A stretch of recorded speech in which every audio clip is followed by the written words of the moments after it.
Hola, hola, buenas noches. Bienvenidos a un encuentro más de nuestras charlas para despertar, en donde compartimos herramientas para expandir nuestra conciencia, autogestionarnos el bienestar o desmitificar o aprender un poquito más y seguir ampliando esta red en la que sanamos en comunidad, en la que nos conectamos, aprendemos. Bueno, hoy tenemos un encuentro muy especial junto a la doctora Susana Díaz de Los Cerezos Argentina. Vamos a hablar de psicotrauma y abordajes cuerpo-mente. Anteriormente hicimos otros encuentros con la doctora Susana Díaz. Están guardados en IGTV si querés mirarlos y en YouTube. La voy a invitar a Susana para que empecemos. A ver si nos acompaña la tecnología. Ahora sí, bienvenida Su. ¿Cómo estás? Finalmente, muy bien, Titi. Muchas La gracias. tercera es la vencida, dicen, así que vamos a ver. Esperemos que sí, yo creo que sí. Bueno, muy bien. Bueno, estábamos A ver, empezando a hablar sobre nuestra temática que es psicotrauma. Te había preguntado si tiene alguna carga especial por tener el psico adelante o es el trauma que conocemos. ¿Cómo lo definirías tú? trauma es una palabra densa, diría, ¿no? Que tiene un origen griego y que significa herida. ¿Mm? Entonces, cuando sufrimos esta herida, no es cualquier tipo de herida, sino es aquella que ha hackeado nuestra integridad física o emocional. ¿Mm? A uno lo llamamos trauma con T mayúscula, aquel que ha puesto en compromiso la integridad propia de mí o de mis próximos, los que son como prolongaciones de mi propia vida. Y los traumas con T minúscula son aquellos que, aunque no hayan comprometido mi biología, me han hackeado de tal modo que me limitan en distintas esferas de mi vida. Pero por otra parte, esta diferenciación entre trauma y psicotrauma también hace a distintos modos de ver, porque en realidad la totalidad de un self, que es cuerpo, mente, espíritu, vínculos y contexto, se hiere, se vulnera ante un hecho que ha sobrepasado los mecanismos habituales de afrontamiento. ¿Sí? Es como si lo que pasó nos hubiera superado, nos hubiese ganado la partida, y nos Ujú. quedamos en una situación de vulnerabilidad, de indefensión, con alguna de las respuestas al estrés, ¿no? Con ataque, huida o congelamiento. Ujú. Muchas veces, Ahí dicen que se escucha un poco más o menos. Fíjate si al soltarlo, pero vamos a ver cómo se te escucha ahí. Fíjate a ver ahora. ahora, Sí, ahora mejor, porque bueno, por perfecto, ahí perfecto, al tan cerca se satura.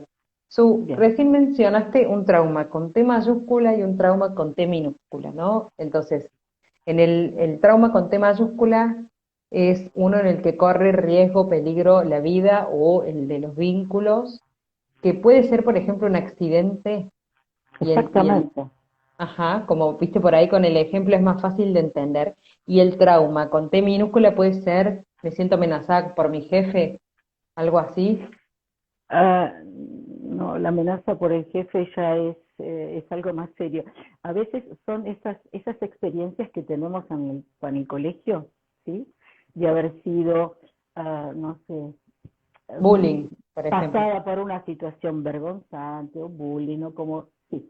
Y entonces quedamos bloqueados en determinadas aptitudes, ¿sí? Y bueno, estamos con conflictos como para poder presentarnos en público o con respecto a nuestra destreza manual o intelectual o lo que fuere, digamos. Son impactos que vulneran diferentes áreas. El trauma con T mayúscula es más masivo, más totalizante, nos toma por entero. Y siempre el trauma va a tener efectos o secuelas. Sí, los traumas no son inocuos, o sea, tener esta experiencia de sentir un terremoto en mi experiencia vital, ¿sí? Primero que me desubica y después que vamos a tener lo que llamamos primero la etapa del trauma agudo, ¿sí? En el trauma agudo tenemos la sensación de que vuelven fragmentos o módulos de esa memoria, ¿sí? Al que llamamos flashback. Generalmente son experiencias nocturnas antes del sueño, ¿sí? Como que viene una cascada de imágenes con emociones y volvemos a tener la reviviscencia de estos fragmentos que generalmente son los más intensos de la experiencia, ¿sí? Después de esto, Van der Kolk dice que el 70% del trauma, si uno da orientaciones con respecto a cosas, a prácticas cotidianas, se resuelve solo. Pero hay un 30% que desarrolla lo que se llama trastorno de estrés postraumático, donde ya hay una instalación de síntomas, ya sean físicos, del sistema nervioso autónomo, claro, ¿sí? U otro tipo de limitaciones, ¿verdad? Pueden derivar en trastornos de ansiedad, sean ellos pánico, distintos tipos de trastornos de angustia con agorafobia, sin agorafobia, puede dar depresión, claro. Muy interesante. Puede dar un trastorno de ansiedad generalizado, o seguir la dinámica de los duelos, de la elaboración de los duelos. No es inocuo transitar una experiencia profunda, o sea, con esta intensidad, y seguir adelante. O sea, tenemos que ocuparnos de ella para poder resolver, pero en realidad los nuevos abordajes permiten acceder a la información de estas memorias y de un modo bastante rápido, diría, eficaz, sabiendo cuál es la neurobiología de esta mecánica del trauma. Bueno, se puede ayudar bastante rápida y eficazmente, les decía.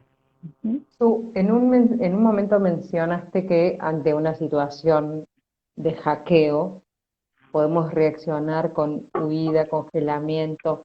Eh, si querés explayarte un poquito más en eso. Son las respuestas a las reacciones de alarma, claro.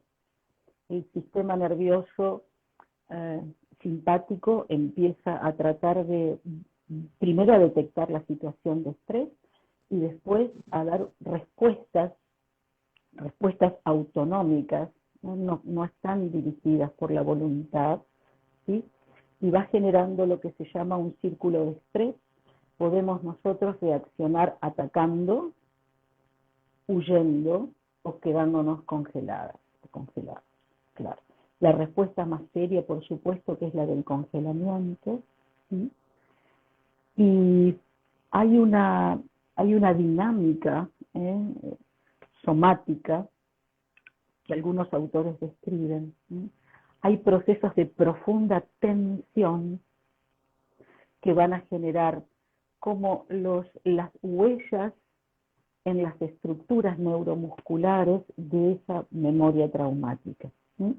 Es como que queda marcada a través de una vasoconstricción extrema aquellas estructuras que van a quedar como vulneradas.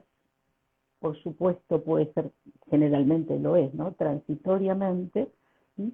Y pueden marcar de algún modo cuál va a ser el modo de abordaje, porque yo te decía que ha habido en las últimas décadas avances muy importantes con respecto al modo de abordar la vivencia traumática, ¿sí?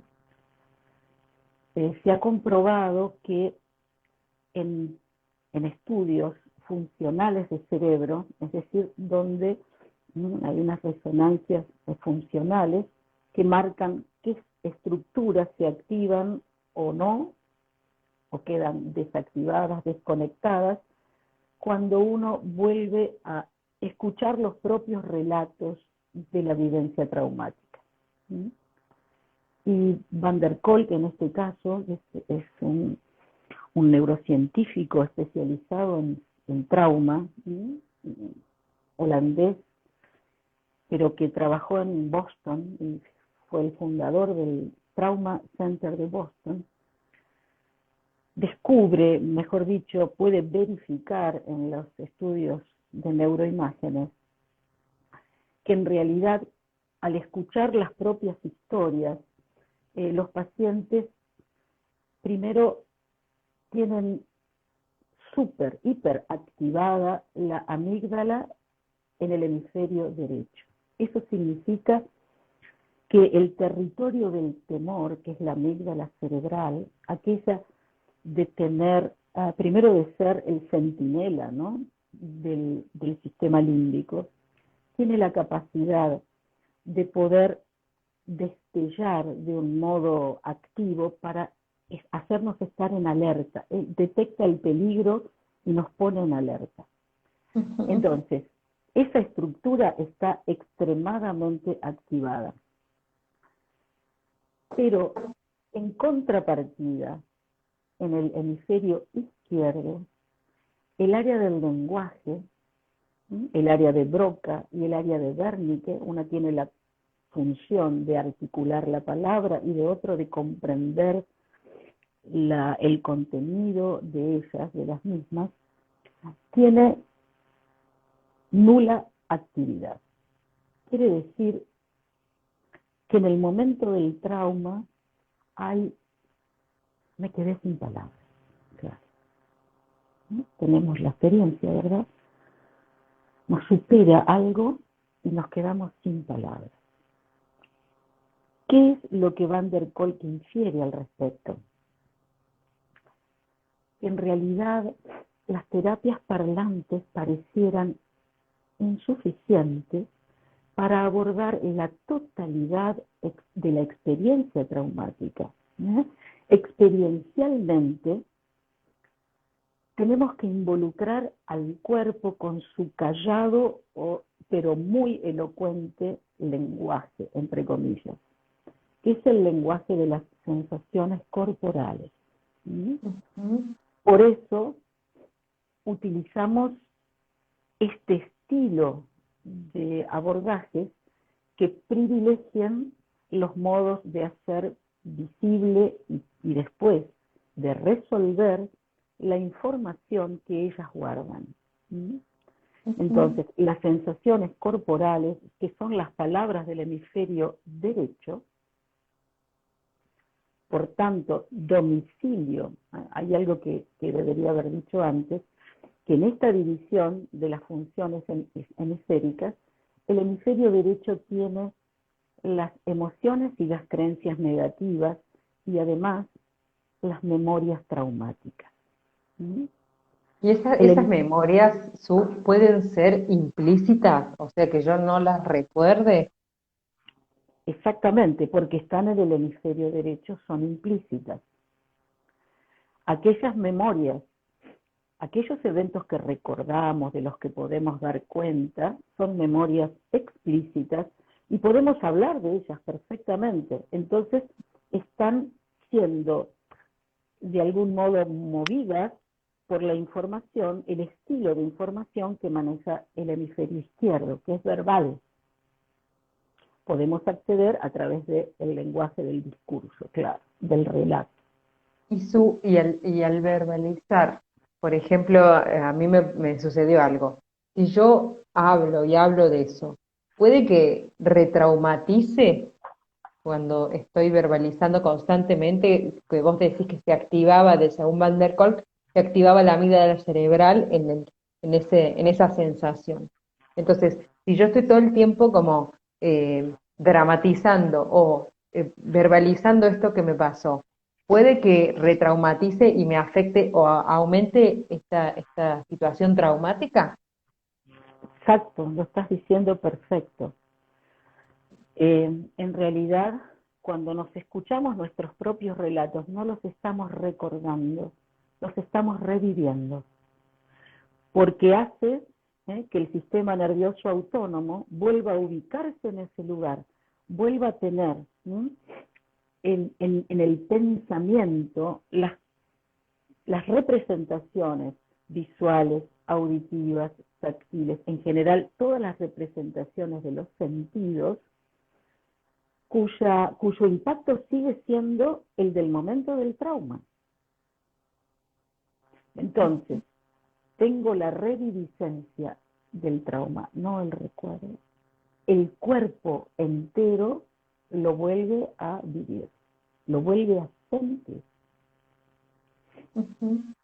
Bien, y cuando vos decís esto del hemisferio izquierdo donde yo puedo verbalizar y el hemisferio derecho donde está implícito, puede tener que ver con esta sensación preverbal. Por ejemplo, yo veo un accidente y hago, y después quizá puedo racionalizar auto chocando y lo que sea, pero esa sensación que quizá no puedo expresarla en palabras, puede ser esa que está ahí. Generalmente lo que no podemos decir lo gritamos con el cuerpo, claro. Bien, y queda, Pero queda en algún lenguaje corporal que se pueda leer, viste, cuando decías de esta vasoconstricción, o sea, con ver una persona se pueden ver como los rasgos o estas secuelas del psicotrauma. bueno, no es tan sencillo, hay que tener alguna mirada adiestrada, un poco de experiencia, pero sí, claro. Como la tuya. O la de tantos, claro, que nos tratamos de dedicar a esto. Pero el tema es que habría que ver un poquitito cómo son los niveles de conciencia, ¿verdad? Tenemos una conciencia explícita que es como lo que emerge del iceberg, ¿no? La clásica descripción, ¿sí?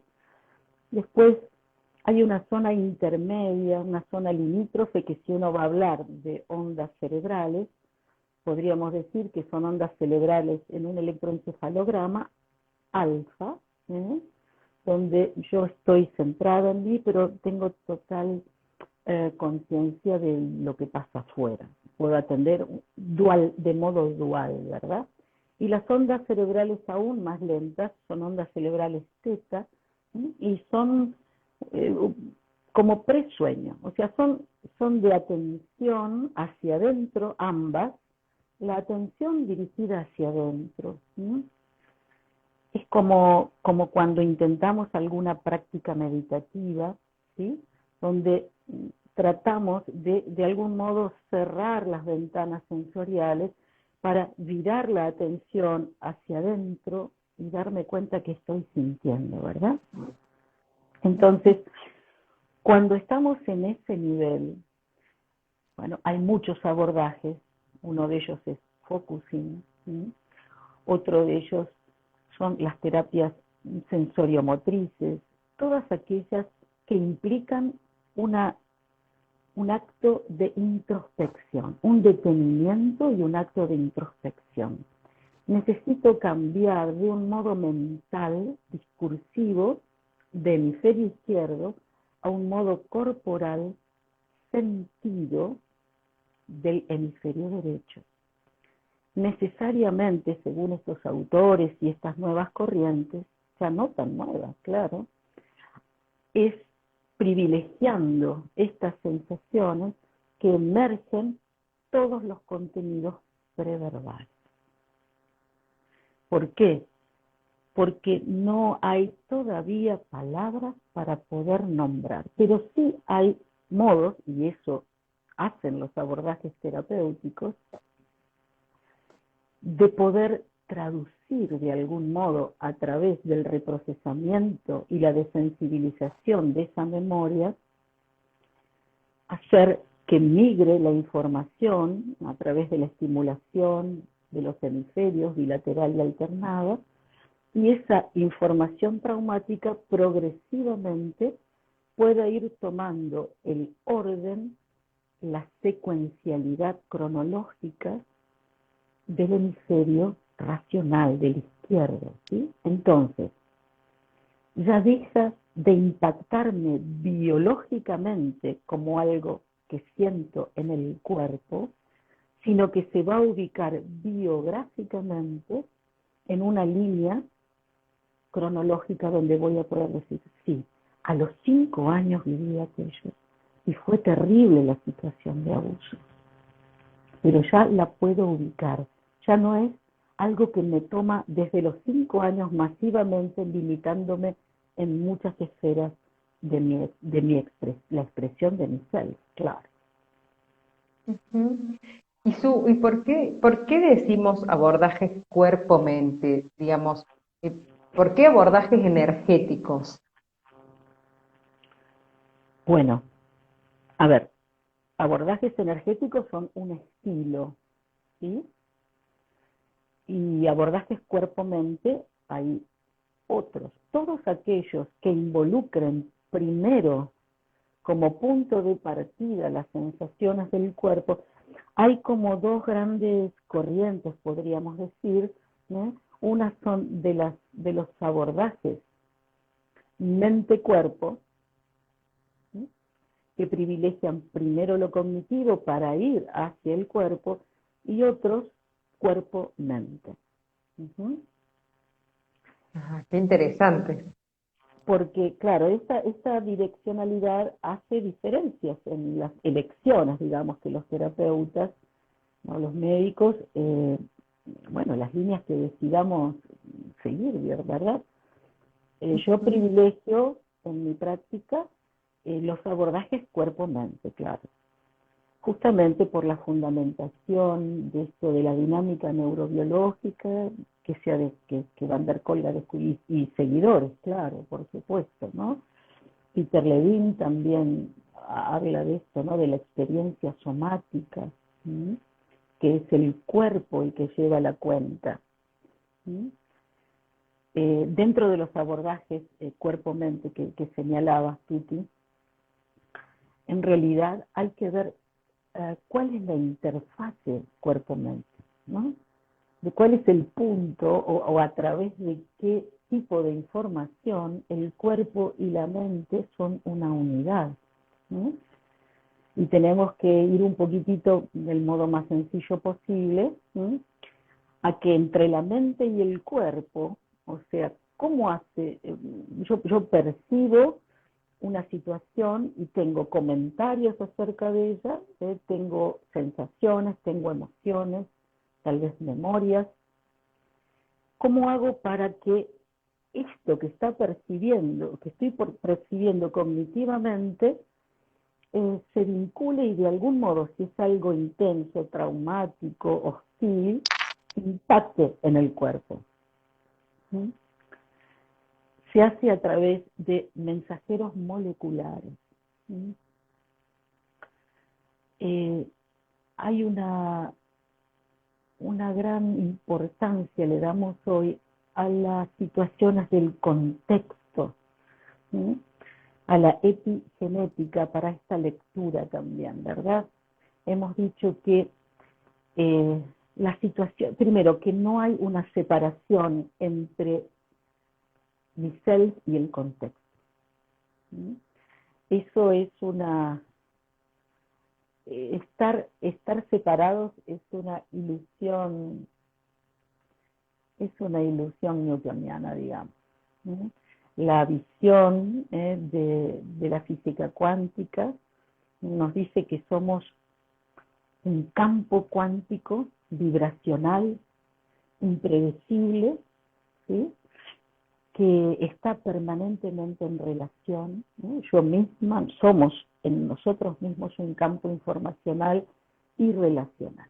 Por tanto, el contexto y el cuerpo son un binomio inseparable. Cuando percibo hostilidad o una situación de agresión o un trauma cualquiera, ¿sí? Es la membrana de las células las que reciben la información del contexto. Por supuesto, primero es a través de los sentidos, ¿sí? Pero a nivel micro, digamos, hablando ya de las células, ¿sí? Bueno, ese es el trabajo de Bruce Lipton, ¿verdad?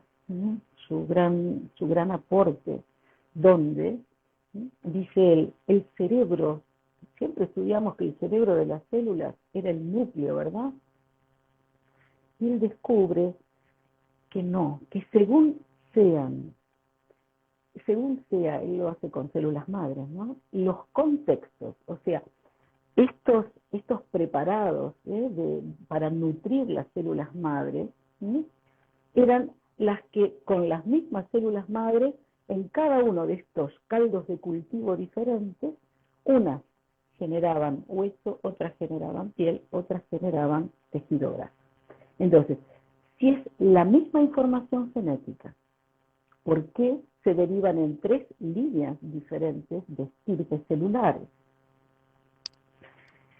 Y entonces él va desarrollando esta idea de que en realidad es la membrana celular que tiene el contacto con el entorno y que va transmitiendo a través del citoplasma y de la membrana nuclear, llega esta información hasta el núcleo, y entonces, por haber leído del contexto determinado estilo de información, el ADN va a conectarse o a desconectar sus nucleótidos, o sea que los elementos van a ser los mismos, pero según sean las relaciones con el contexto, los mismos elementos van a ir conectados o no conectados.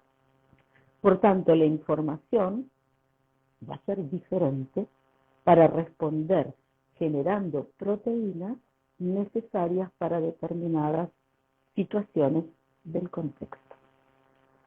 Wow. Entonces, podemos transformar los pensamientos en mensajeros químicos y eso va a impactar a través de la sangre en las células somáticas, claro.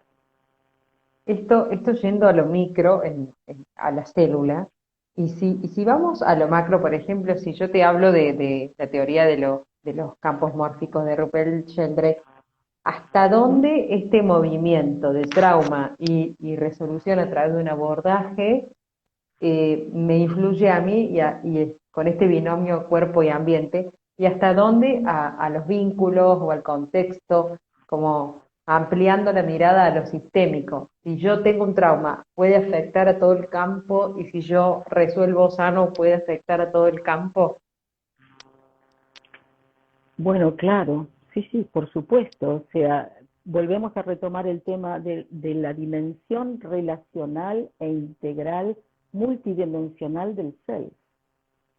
Somos un cuerpo, mente, espíritu, relaciones y contexto como una totalidad. Como una totalidad. Y bueno, Sheldrake dice, ¿no? Saben mucho más otros que yo, pero no estos campos generadores de forma. Justamente, mi propio cuerpo, pero también cada órgano tiene su propio campo morfogénico, ¿sí? Entonces, en este ensamble vibracional, es un campo vibracional e inteligente que mantiene la vida, mantiene las memorias, ¿sí? Y justamente en esta interafectación, en esta relacionalidad, nuestros campos están muy conectados. Hay trabajos muy interesantes del HeartMath Institute, del Instituto de Coherencia Cardíaca, y se sabe que nuestro corazón tiene un campo electromagnético impresionante y que nos estamos conectando físicamente todos, más o menos 5 metros hacia los lados, y dicen que bueno, que no se sabe si es aún más extenso porque faltaría tecnología para poder verificarlo. Entonces, bueno, imagínense el vínculo de la mamá con su chiquito, de la pareja, imagínense los vínculos de la amistad, de la comunidad, ¿sí? Porque también tenemos que tener en cuenta esta dimensión social del ser, relacional, ¿sí? intercambiar en un grupo, en una comunidad, con personas que están buscando lo mismo, nos enriquecemos a través de esta maravilla descrita por Rupert Sheldrake de los campos generadores de forma.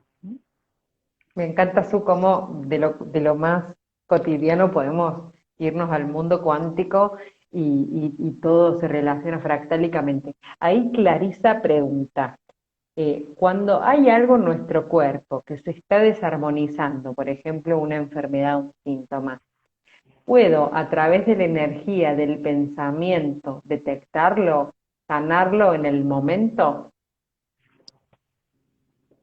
Bueno, a ver, es una pregunta un poco osada, pero ¿cuál es el fundamento? Me gusta dar fundamento. Hay distintos paradigmas dentro de lo que atañe, lo que estás preguntando, lo terapéutico, ¿verdad? ¿Mm? El paradigma tradicional en medicina generalmente usa lo químico para resolver el tema. ¿Mm? Lo que llamamos los nuevos abordajes utilizan la conciencia y la energía. ¿Mm? Es muy importante tener en cuenta esto. ¿Mm? La conciencia, que no es solamente darse cuenta, ¿no? La conciencia es poder advertir esa profundidad del self. Se han descrito, sí, por supuesto, la resolución de temas físicos muy importantes, ¿no? Remisiones espontáneas de enfermedades graves, en situaciones, por ejemplo, de emergencia espiritual, como dice Gross, ¿no? O de estar en una situación extremadamente dolorosa, donde uno llega, bueno, a transitar más allá del estado de conciencia habitual, lo que llamamos las experiencias transpersonales, las experiencias cercanas a la muerte, fuera del cuerpo, las experiencias cumbre, ¿no? Lo espiritual, de los místicos. También hay modos, y lo podemos hacer, ¿sí?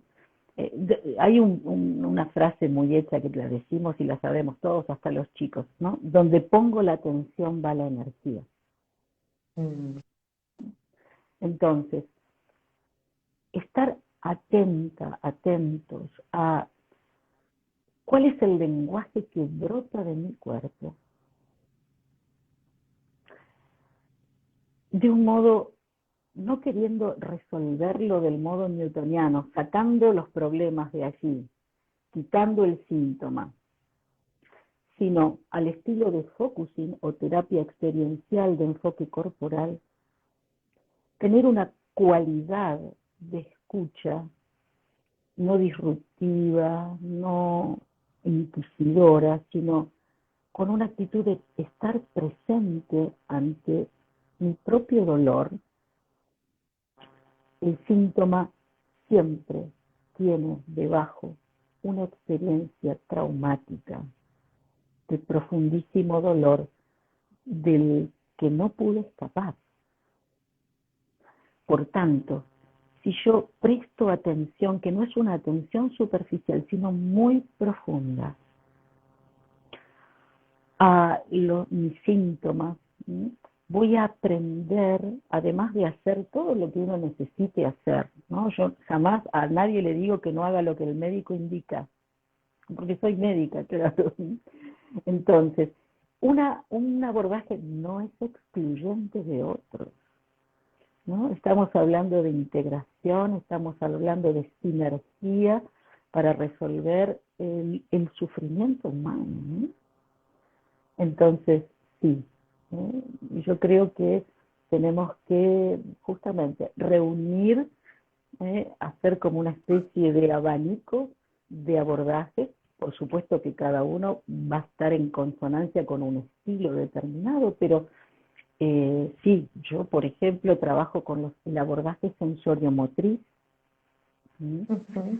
Trabajo con los abordajes de integración interhemisférica, como es EMDR, las técnicas de TIC, que es técnicas de integración cerebral, de un ojo por vez, y los anteojos hemisféricos, que corresponden a los doctores Solvay, ¿sí?, del grupo de terapias de avanzada que ellos han fundado. Bueno, nosotras formamos parte de esa familia, digamos. Todos ellos son extremadamente eficaces para resolver el trauma, ¿no? A ellos me refería con los abordajes de mucha celeridad, diría, ¿no? Ujú. Pero también están los abordajes energéticos, ¿sí? Son técnicas basadas en la energía, o sea, que tienen como trasfondo la medicina oriental, ¿no?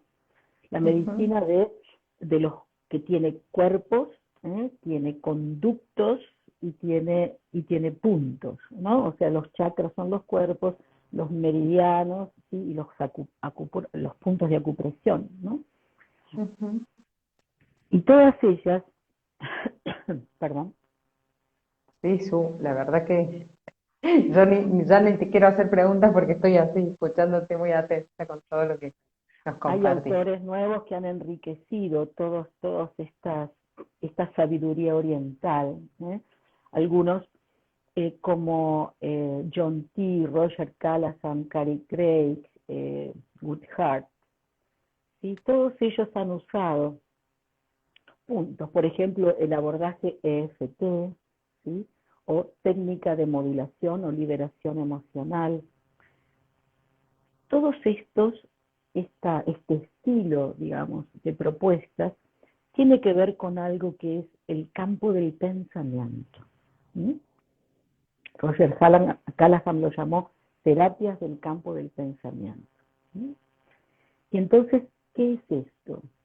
Esto es traer al campo del pensamiento aquella situación que necesita ser resuelta, desensibilizada, ordenada nuevamente, de un modo distinto, archivarla de un modo nuevo, ¿no? Eso quiere decir reprocesarla. Pero no a través de la conexión entre los hemisferios cerebrales, como hace el MDR, sino a través de la estimulación, muy prolija, de acupuntos para lograr energéticamente ir desbloqueando la energía, la información vehiculizada por los puntos, los meridianos. ¿Sí? Entonces, todas estas terapias del campo del pensamiento evocan la situación y le aplicamos alguna de estas terapias de este estilo, digamos, ¿sí? ¿Y esta situación puede ser un síntoma, una enfermedad o simplemente eh, la secuela del estrés postraumático o inclusive, digamos? No, no, todo. O sea, a ver, ojalá pueda transmitir que cuando nos pasa algo, nos pasa en la totalidad. A veces reconocemos el aspecto más somático de lo que hemos sufrido. A veces sentimos el aspecto emocional de un modo más claro, porque nos limita en determinado tipo de acciones o lo que fuere. Todo ocurre en esta unidad que somos, ¿sí? Entonces, si yo evoco la situación del accidente o la pérdida de un ser querido, ¿sí?, voy a reprocesar el rostro, lo vivido, los vínculos y también la sensación de angustia y de pérdida por el duelo, y también tal vez la gastritis por haber sido una separación indigesta. ¿Me explico? De un ser En todos amado. los O sea, niveles.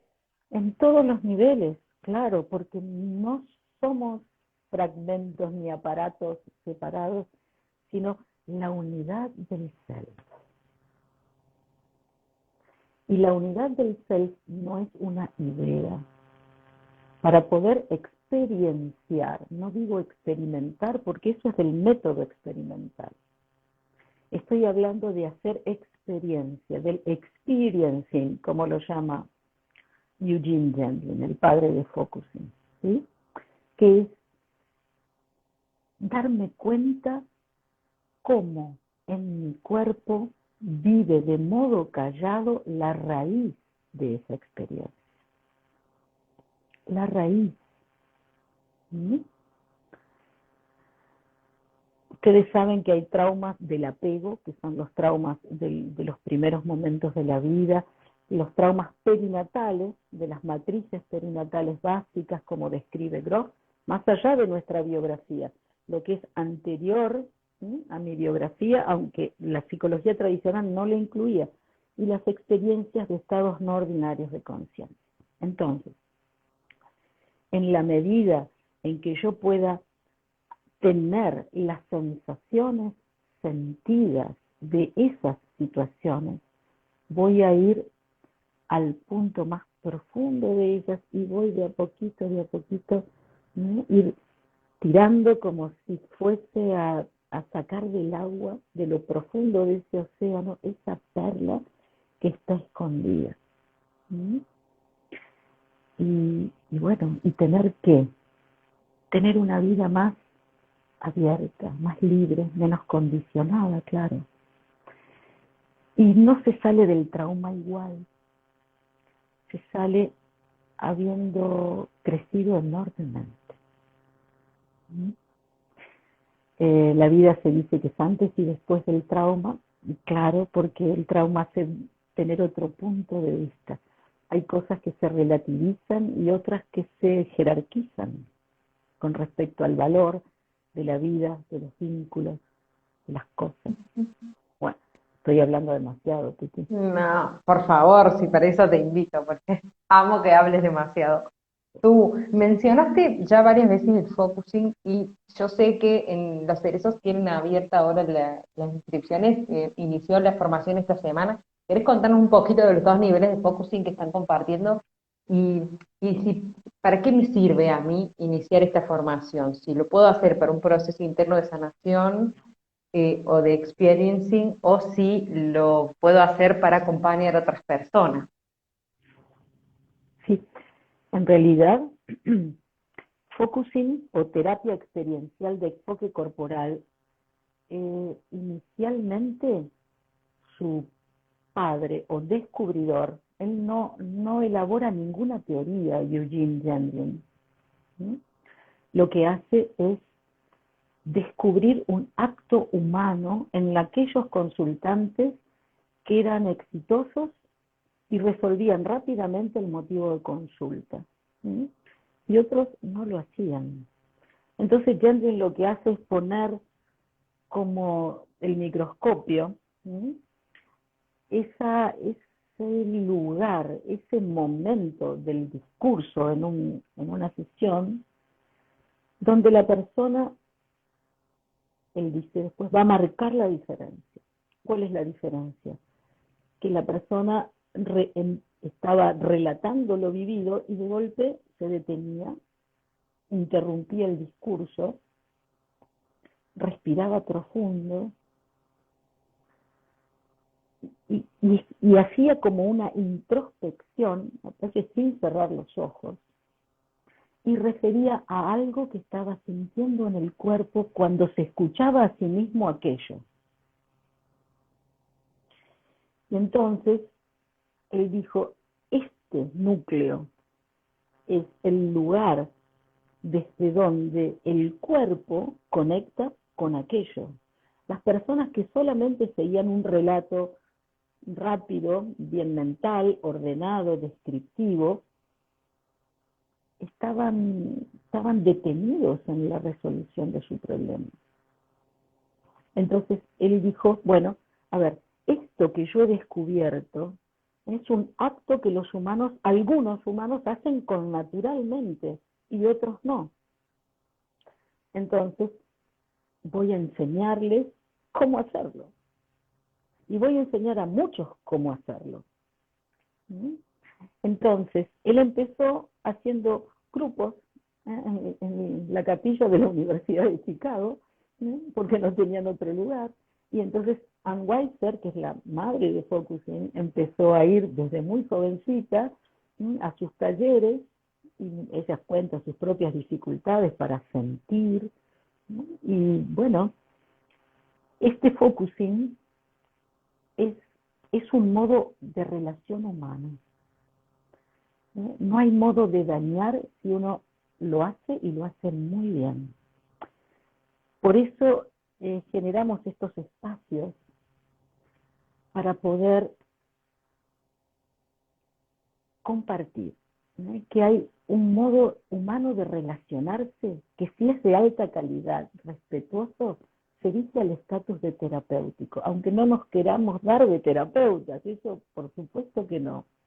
Pero podemos hacer esto con alguien que, fíjate, ¿cómo lo sentirías en el cuerpo? ¿Cómo es? Nada, y el proceso se desenvuelve, se despliega, ¿sí? Solo, con su propio dinamismo. ¿Sí? Pero claro, algunos nos hemos formado como terapeutas orientados en focusing. Y también lo introducimos como una práctica, en mi caso, privilegiada, para resolver esto. Ujú. Las vivencias traumáticas con focusing son impresionantemente profundas y liberadoras, claro. ¿Sí? ¿Por qué? Porque en focusing el contexto a salvo es lo que importa. ¿Sí?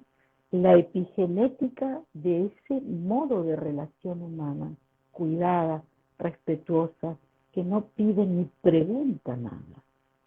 Deja que las cosas fluyan. Dice Peter Levine, se necesita un ser humano ante mi propio dolor como testigo de mi dolor.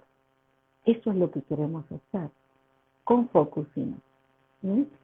Peter Levine, Van der Kolk conocían muy bien a Gendlin. ¿Sí? Y una vez le dieron un premio en la Asociación Americana de Psicología a Peter Levine por sus estudios acerca del trauma, y él dijo, en realidad se lo tendrían que haber dado antes a Gendlin, pero claro, Gendlin era un filósofo, pero había una gran armonía y conexión con ellos, y al año siguiente se lo dieron a Gendlin. Ajá. Gracias a los comentarios de Peter Levine. Miren qué linda comunión de grandes, ¿no? De grandes, los tres, para el bien del sufrimiento, de un modo simple. Qué hermoso tú. Bueno, entonces, contanos un poco si se puede sumar la gente, aunque ya haya iniciado esta formación, este compartir, cuántos niveles y de qué trata cada nivel. Ya sabemos que entonces nos va a servir tanto en el proceso personal como para poder acompañar a otros. Eh, Claro. bueno, contanos un poquito de En eso. realidad hemos diseñado 2 niveles. En el primer nivel es focusing y psicotrauma, ¿sí? Abordando todos los estilos de vivencias del sufrimiento humano. Eh, y el nivel 2 es un nivel de profundización, ¿no? Eh, Daríamos más bien los, los fundamentos neurobiológicos de focusing y cada uno de estas derivaciones. Ya empezamos viendo las matrices perinatales básicas y los estados no ordinarios de conciencia, ¿no? El trabajo de Gross, y eso en experiencias de focusing, y por qué podemos llegar a través de la convergencia de estos dos abordajes a la resolución de esas memorias, ¿no? Perinatales, o lo que se llaman las emergencias espirituales, ¿no? Ujú. Y así vamos a Su- tratar todos los otros temas, física cuántica, focusing con la totalidad del cuerpo, sí, con los perdón, sí, sí, sueños. Sí, sí, sí, sí, como que claro, con todas las eso, temáticas especiales, ¿no? Que además el plus de los cerezos es todo esto de las neurociencias, la física cuántica, todo lo que vos vas aprendiendo, que vas haciendo tu síntesis y lo vas incorporando, al igual que en las tecnicaturas del instituto que tienen todo esto, este plus del focusing, de las neurociencias. Nos quedan 10 minutos, me gustaría si podemos como resumir un poco, hablamos de trauma, trauma con T mayúscula, trauma con T minúscula y cómo impacta en el cuerpo. Si alguien se conectó tarde puede eh, mirarlo desde el principio porque va a quedar grabado, y cómo afecta, qué secuelas quedan, cómo afecta en este binomio cuerpo y ambiente, y estos abordajes, tanto energéticos como cuerpo-mente, que pueden asistirnos o ayudarnos a sobrellevar estas situaciones.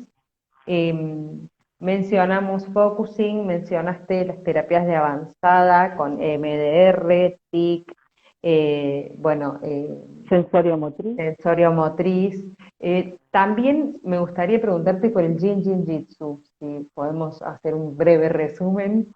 Muy bien, es una propuesta para mí muy tierna, respetuosa y inmensamente simple, eficaz y misteriosa, diría. Es casi una práctica espiritual que resuelve temas somáticos y emocionales muy eficazmente. Jin Jin Jutsu es una técnica japonesa que nace con Jiro Murai. Jiro Murai era un muchacho de 26 años en aquel momento que sufre una enfermedad terminal. No dicen bien qué era. Entonces era de familia de médicos y él le pide a su hermano, que el hermano, mejor dicho, le dice: ¿qué querés hacer en esta última semana de vida que dijo el médico que tenés? Y él le dijo: bueno, por favor, llévame a la casa de la familia del campo y déjame solo, y el día domingo venía a retirar mi cadáver. Qué serio, ¿no? Qué grave el tema. Entonces, ¿qué es lo que hace este muchacho Jiro Murai solo, allí? Hace 3 cosas. Primero, meditación zen, de quietud. Después hace 8 posiciones de las manos, los 8 mudras de Jiro Murai, y hace ayuno. Ayuno, mudras y zen. Empezó a sentir que su cuerpo empezaba a enfriarse. Pudo reconocer qué pasaba experiencialmente en su cuerpo, diseñando después los recorridos de estos flujos energéticos desde la experiencia, y pudo darse cuenta que casi llegaba a estar frío premortem. Y dijo: está bien, todo está bien. Y en ese mismo momento empezó a revertir su propio flujo energético, empezó a sentir un calor casi intolerable y recuperó la salud y vivió hasta los 93 años. Es una bellísima historia que tiene la simplicidad y el dramatismo, ¿no?, de estar al límite, ¿no? A veces esas cosas que nos trae la vida, ¿no?, que necesitamos a veces estar en el límite para hacer este punto de inflexión, ¿no? Bueno, y gracias a él y a su experiencia y al haberse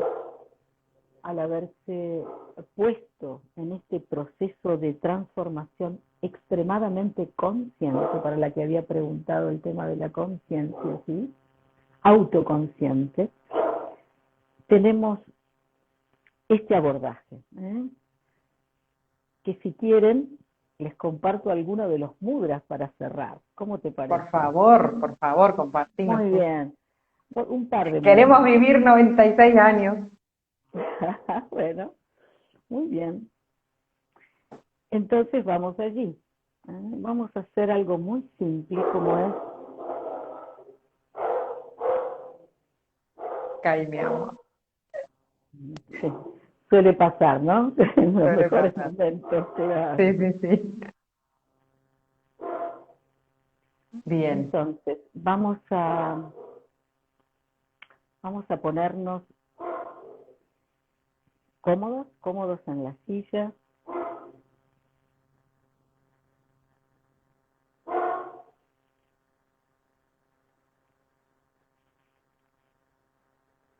A conectarnos con la respiración que somos.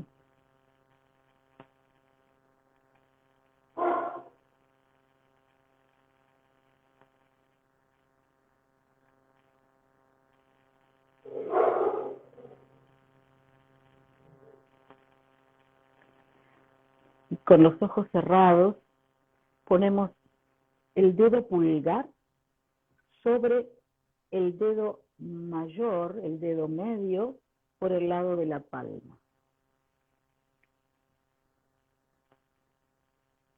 Muy bien, así tú. El pulgar apoyado sobre el dedo medio. Nos ayuda a exhalar.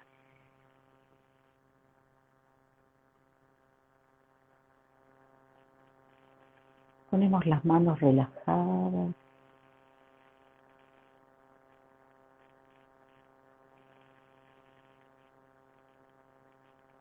Sabiendo que en este momento, según la descripción de Shiro Murai, la energía que desciende por delante del cuerpo, liberando, desbloqueando, purificando, limpiando,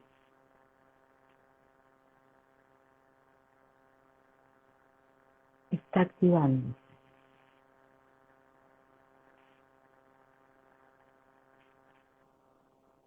Ayuda a exhalar y junto con ello a liberar todo el malestar físico, emocional, relacional.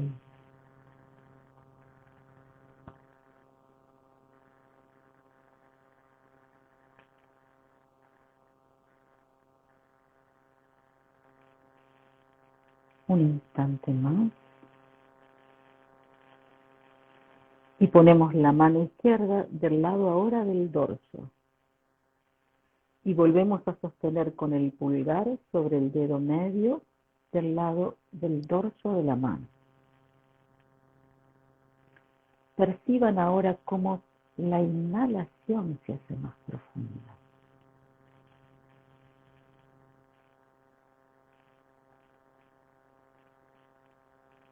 La inhalación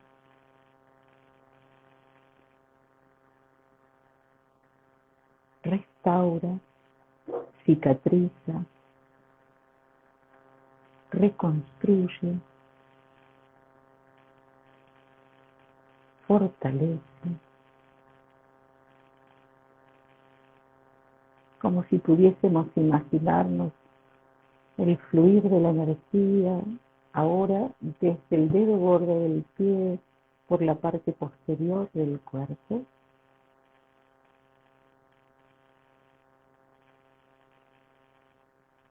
Y ahora vamos a hacer el 7.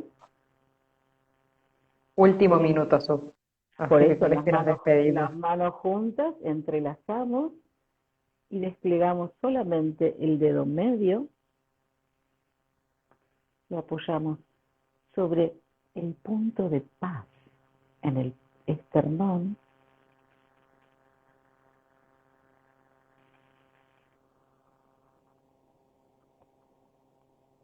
Exhalando todo lo que en este día fue tensión, preocupación, esfuerzo, angustia, límite, contrariedad.